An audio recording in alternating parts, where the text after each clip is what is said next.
Nós sabemos o que está acontecendo na América do Sul, vários países com problemas, como o Chile, eleição na Argentina, Bolívia, Equador.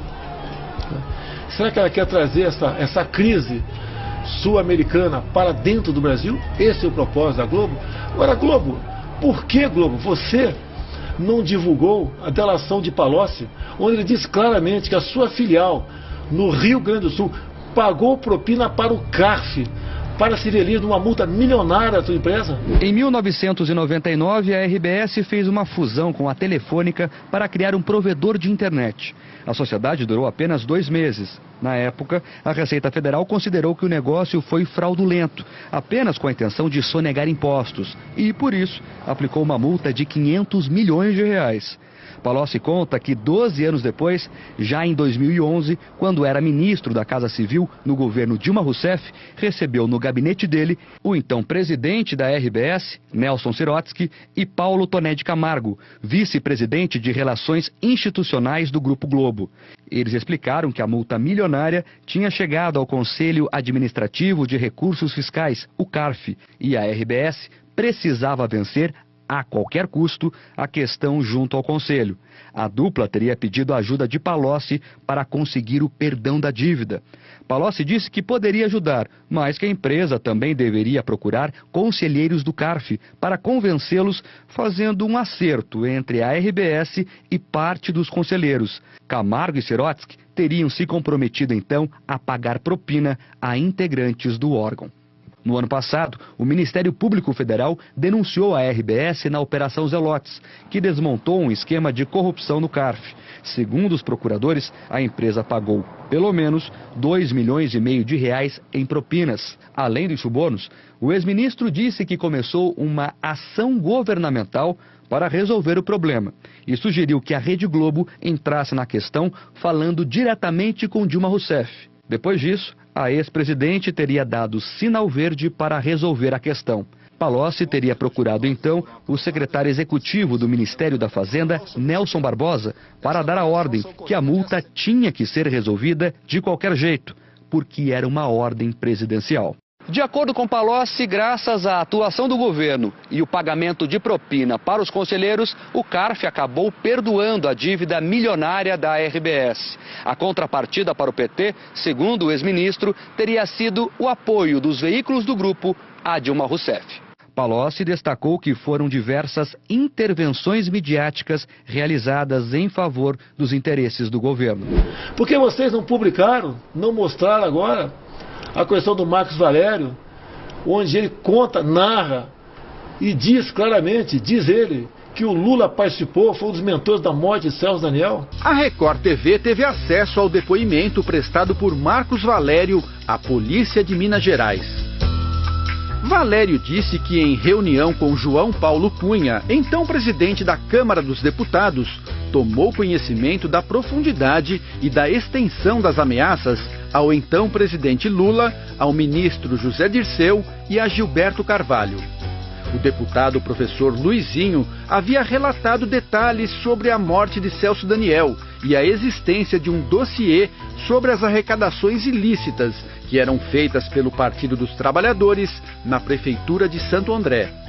Valério disse que, ao participar de uma reunião com Ronan Maria Pinto, Silvio Pereira e Breno Altman, Ronan deixou bem claro que não iria responder pelos fatos sozinho e que iria apontar Lula como mandante da morte do prefeito. Marcos Valério disse ainda que, após 2005, Lula indicou seu homem de confiança, Paulo Okamoto, para intermediar um diálogo e que, durante uma discussão, Okamoto o ameaçou, dizendo que havia muitas pessoas no PT que desejavam que fosse feito com ele o mesmo que fizeram com Celso Daniel. E que esse incidente deixou claro que havia um envolvimento da cúpula do PT e do presidente Lula na morte do prefeito. Acabou o Globo. Contratos bilionários com o governo que vocês tinham, em troca de aliviar notícias ruins contra o governo do PT no passado. Vocês em 22 vão buscar a renovação da sua concessão. Não vou persegui-los, mas vocês serão tratados com os rigores da lei, como qualquer outra televisão que porventura tem que renovar a sua concessão. É disso que vocês têm medo? Por que me atacam? Por que não se elegeu alguém simpático a você como outros que ficaram em segundo, terceiro, quarto lugar por ocasião das eleições do ano passado? Por que Jair Bolsonaro? Eu trabalho incessantemente 24 horas por dia para ajudar o nosso Brasil. E a Globo trabalha 24 horas por dia com fake news muitas vezes, com notícias mentirosas como essa no dia de ontem, para tentar desestabilizar o governo do Brasil. Quem vazou as informações desse processo que segue em segredo de justiça, ou seguia, foi o senhor governador Witzel, um homem que era desconhecido no Rio de Janeiro, buscou ficar embaixo das asas de Jair Bolsonaro, foi com o Flávio Bolsonaro em qualquer evento político ano passado, só se elegeu por causa disso. Há um fato que marcou bem essa mudança, essa curva, que foi um evento no último sábado na Praia de Caraí. Era um evento da campanha de Flávio Bolsonaro para o Senado e que, vai lá, teve a presença de quem? O Wilson Witzel, que apareceu, esteve no palanque e tal. Imagens gravadas desse encontro foram disparadas pelas redes sociais, associando um ao outro, e aí a onda Bolsonaro empurrou o Wilson para frente, ultrapassando aí não só o Romário, como era esperado, mas também o primeiro colocado até então nas pesquisas, Eduardo Paes. Acabando as eleições, tomando posse, virou inimigo de Jair Bolsonaro e Flávio Bolsonaro. Por quê? Ele quer ser presidente da República. Direito dele, de qualquer um, ser candidato, se eleger presidente da República, mas ele botou na cabeça dele que tem que destruir a minha família, destruindo em cima daquilo que eu sempre preguei na minha vida: honestidade, transparência, e tenta nos acusar o tempo todo disso. Desconfio desse processo conduzido pela Polícia Civil do Rio de Janeiro, que ele está bichado no linguajar popular, ou seja, é um inquérito que serve para satisfazer os caprichos pessoais do seu governador, que vazou esse processo que estava em segredo de justiça para exatamente tentar atingir a minha honra.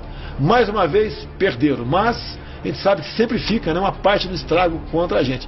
O que mais a Rede Globo vai fazer para tentar destruir o governo Jair Bolsonaro ou destruir a minha reputação, dos meus filhos e dos meus amigos? Eu acho que a Polícia Federal deveria investigar esse caso, que é uma polícia de Estado, e não deixar só na mão da Polícia Civil do Rio de Janeiro? Olha, existe esse interesse por parte da Polícia Federal, tive conhecimento disso através do senhor Sérgio Moro, mas tem um detalhe: se a Polícia Federal assumir esse processo, vão dizer que está assumindo para me proteger.